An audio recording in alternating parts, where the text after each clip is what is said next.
Right guys, I think it's great that a lot of you have taken an interest in moving towards a more of a minimal approach with your footwear in training and everyday activities. I think that's fantastic. So I'm going to do a product review of the Vibram 5-finger TrekSport and the New Balance Minimus MT10 trails.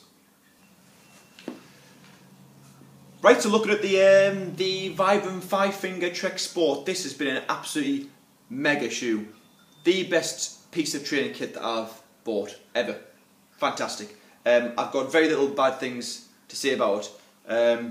The sole, first of all, this is an ultra minimalist shoe. It's very different from the New Balance that I'm going to review because that has got some support, which is why I bought, or some cushioning. This sole, rubber sole, has got some cushioning. It's got 4mm Vibram sole of cushioning, which is ideal for roads, grass, cool, but really struggles when it comes up against trails, rocks, etc. But I've had this shoe for a year and a half now, and I've done every single type of terrain. I've done everything from fells, trails, snow, mud, water, everything, and it's held up fantastic. There is very little obvious wear and tear for a shoe that's been countless miles in it for a year and a half. Right. The only bit of damage or wear and tear I've actually got, and this happens on both shoes, I know people that have bought these have had the same problem. Right on there was a tear, see, just right in there, but I've sewed that back up. I don't think it's a massive drama. Yeah, cool. So these are like wearing, fit wise, how they fit your feet. This is a quote off the 5-Fingers website. It's like putting your foot into rubber, liquid rubber. I'd have to agree. The fitting of these shoes is absolutely top class. Alright, and it's a very, very light, versatile shoe. Alright, good stuff.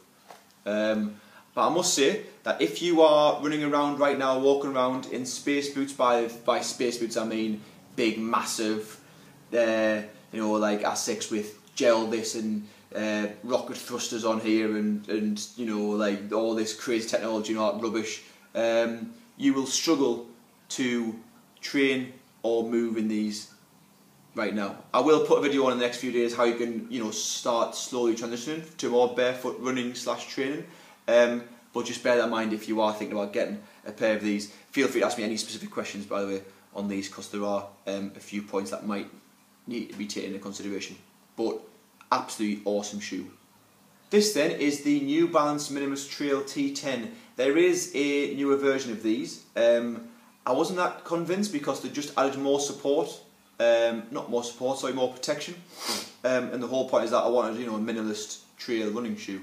I've been very excited to get a pair of these, and so far, I know it's early days, but I have not been disappointed. These are lovely, lovely shoes, and they really do bridge the gap between space boots and Vibram's 5-Fingers. This is right in the middle. Now, the main difference here is obviously it's the shoe. That's pretty obvious, right? But underneath, the sole has some cushioning, which is ideal because, like I said, I was getting rocks and everything caught, like hitting my feet, and that was actually stopping my run completely dead. I have to, you know, like walk around the rocks and then make up time, etc. So I wanted something that I could quite easily go over. So I gave these a run round on the nearest trail I could find. It's nowhere near the things that the Vibrams have been through, you know, like fells, etc. But fairly rocky, loose rocks. And these have held up fantastic. Not because of the actual, these got a bit of cushion there, but very little give. And again, it's very, if you can see on the actual, the depth of the shoe there, the sole is very, very, very, very thin still.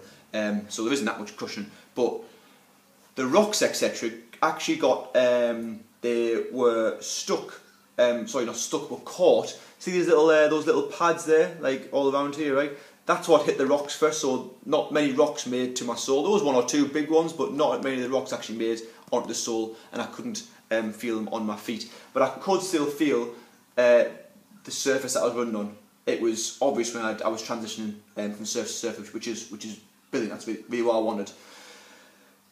More details of the shoe. The mesh around the outside, the whole of the shoe here, keeps my feet very cool. Not to the same extent as the Vibram does, but at the same time I can imagine this shoe when it gets cold, my feet not feel like they're going to fall off. Alright, so that's definitely going to be a plus. Basic listen up system there. There you go. This is a great feature here. Alright, This goes across the toe, because the actual toe here, in regards to other running shoes or other kind of like minimalist shoes, this actually pins the shoe against your foot and gives it a really, not overly tight, but a really snug fit. Makes the shoe feel even better. The weight of the shoe, this is actually lighter than the Vibram 5-finger shoe, which is ideal. And this is where I think this really steps up a gear here, is the relationship between the heel and the toe drop. The heel to toe drop here, which is the top bit of the heel down to the toe, that's a 4mm drop. And what this does, as it encourages good running form and mechanics, it encourages you to want to land forefoot. No matter where I kind of hold the shoe, it wants to encourage you to land. You see it? Forefoot and midfoot, not toe. Forefoot and midfoot, right? Which, when you're learning to run in a barefoot way, this is what I'll cover later on in the video. But that is the technique that you're looking for. It's also got a slightly upturned toe, which makes that kind of like roll off the foot even better. So to run in, absolutely lovely shoes to run in. The big test of time is, are they going to last as long as the Vibrams, the 5-fingers? Only time will tell. I don't think they're going to hold up the same brutal demands that I've put the Vibrams through. But I think with a shoe that's going to get as much pound as I'm going to give this, I'll probably be getting multiple pairs of these. There are newer Vibrams available and different types. This is specifically just because I wanted a trail type shoe, so I could go off road whenever I wanted.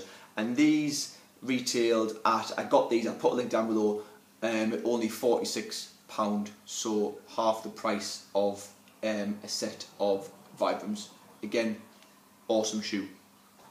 So overall, guys, I don't think there's an actual definitive answer on what shoe is the better shoe. It depends what kind of training that you do and what you're buying the shoes for, your budget, etc. The Vibrams, just because I've had more experience and more time in these, they have been absolutely awesome shoes. I've not got a bad word to say about them. The test for these New Balance is really going to be how much they can take before they start showing visible signs of damage or wear and tear. But so far I am very, very impressed with them. So there you have it. I will upload a few more videos, and if anyone is interested in how you can start making the transition, into barefoot training, and especially when it comes to running mechanics, I will try and do a really, really quick video on tips and things to look at when you're going to start running barefoot, because you can't go straight from big gel Nimbus 3410 Gs space boot things into barefoot. You will crush your feet. However, a good note on that, one of my clients did tell me yesterday that a mutant from a local sports store says do not train in bare feet because you will snap your feet. Live the dream. Cheers.